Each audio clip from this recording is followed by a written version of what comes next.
So the first day of class, I walk in, kind of scared. I'm sitting in the back, and she's going through the names, and she says my name. She's like, Hannah Mulligan, and I'm like, here. She sees me and recognizes me. Oh, are you the girl with the silver PT Cruiser? I was like, yeah, I am. And I just got that car too, and I was like, wow, I'm so excited. And she recognized me, and she's like, oh, well, meet me sometime after class, and I'll teach you how to parallel park. And I'm like, oh man.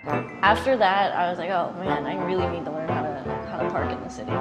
You have to make sure your front wheel is lined up with the back wheel of the car beside you, and then you start cutting it. When I first got into animation, concerning expressions, I just thought, people say that it's usually just in the eyebrows. Like, you can just change how the eyebrows look, and you'll get like the expression you want. But throughout my time here at DCAD, I learned that it's more than just the eyebrows. It's all about all the muscles in your face, how they interact with your body. And the first week that we got our final assignment, we had to make a storyboard of what we planned on doing. And in the last shot, an old lady pulls a cat off my character's face. At first, his expression was kind of boring. I studied some of my own facial expressions in the mirror to practice what it looks like. I don't know. Like, my lip would be curled and my eyes would be lowered, and I'd imagine what I'd be doing to that cat if I got my hands on it. My name is Matthew Young, and I just learned the flamenco strum, and I'm going to teach you. You start with an up flick of your thumb, and then you shoot your fingers down, and then you follow that with a strum of your thumb. So it's...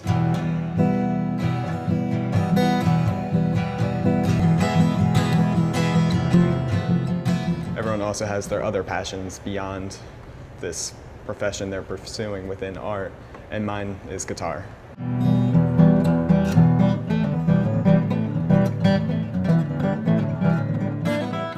Being able to have the guitar helps me not get frustrated with the art or with the guitar. I had in mind that if the artist could do it, the brush could do it. But this isn't the case. It turns out that each tip on the brushes holds a different amount of paint and spreads it in a different way. We had to create a color chart, and craftsmanship is a huge part of the grade. So all the lines had to be straight, had to be an even layer of paint. And I found out that I couldn't create a straight edge on the side of this rectangle. My teacher came over and took the paintbrush out of my hand and handed me the flathead paintbrush that I had neglected. I took it up and applied the paint to the paper and got a straight edge. So I found out it really was the tool that mattered. Our first assignment, I remember we had to illustrate different animals to go with different letters of the alphabet. Like, so I chose B, and I decided to go the extra mile and do one more, because I thought, they're just little 8x8 images, I can get it done. The first one took me 8 hours. The amount of time you expect, it's twice that. And so you're gonna sit there at like 10 o'clock at night, like, I should be done by now, but I'm halfway through with this project. Like, what am I gonna do? Like, I'm always talking to friends who are going to universities and stuff. Like, they've gotta write papers, they've gotta like do projects. Yeah, I gotta write papers too and do projects, but on top of that, I gotta illustrate an entire book. But like, in their mind, it's like, oh, you're just drawing pictures all day.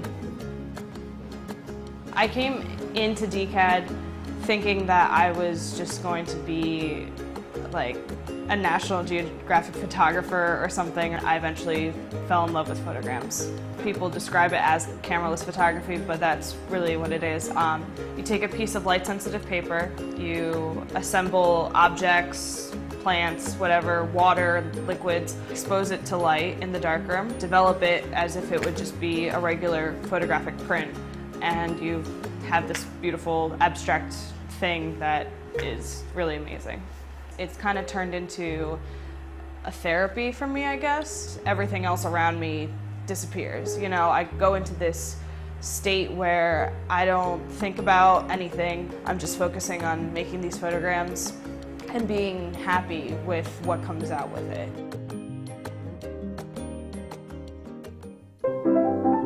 How you you present your work can make or break how people respond to it.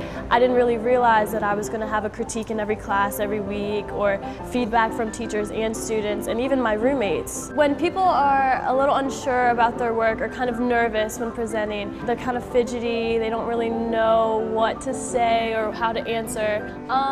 Here, this is a painting. It's like here is a self-portrait, well, like an abstract painting of a leaf. But when people are more confident and sure of their concepts that they've come up with, they kind of have their head up, they're in a good mood, smiling. Here I have an abstract painting of a leaf. So it's the zoomed in forms that we saw as we concentrated on the natural shapes. As individuals and creative individuals, we have to make sure that we are on point as far as how we explain our work just as well as how we make it. It's just this thing that my mom used to do when we were little. You have to use cooked rice, and you put it into a pot and you add milk and let it all simmer, and then you put it into a bowl. Add butter, add sugar. Brown sugar actually works best. Stir it up real nice and enjoy. When I came here and I just started fixing it, people were like, what is that? What are you doing? It's like, I was just making rice cereal. You know, my roommates wanted to try it and they were like, oh, this is pretty good. I was like, yeah, I know. So coming here, one of my main goals was to be able to understand color and create a successful color palette. I'm partially colorblind, and it's hard for me to be able to break down colors. By setting certain colors next to other colors, you can actually break down the colors. You can see more yellow in a certain color, or you can see more red in a certain color. Looking at this chart I have here, you have this blue-violet square that's the same exact color on both sides, on a blue background here, which forces it to turn more purple, and on a purple background here, which first forces it to turn more blue. By using that method, you can actually learn to mix the colors and recognize what colors are actually in colors to begin with. When I first came to DCAD, I was very shy, and I didn't really know how to talk to anyone or make friends, and didn't have a whole lot of friends here. And so I just sort of floated through school without any sort of, without any like recognition by anyone, or just kind of being quiet and muddling through. And so I had to sit down with one of the scariest teachers in the school. And as it turned out, she wasn't all that scary. She was actually one of the first people who seemed to really take an interest in me. A bunch of the art I had up there, like, I wasn't feeling too confident about, but she said that like some of the stuff I was doing was right, and then I started to think about that and actually look at it and realize that I was doing that stuff right. Somehow that carried over to when I was actually talking to people and thinking about like how they were responding, and they seemed to like smile and enjoy and like laugh at the stupid jokes I made, and that just started to work, and I started to build up and felt better about myself until I actually wanted to talk to people.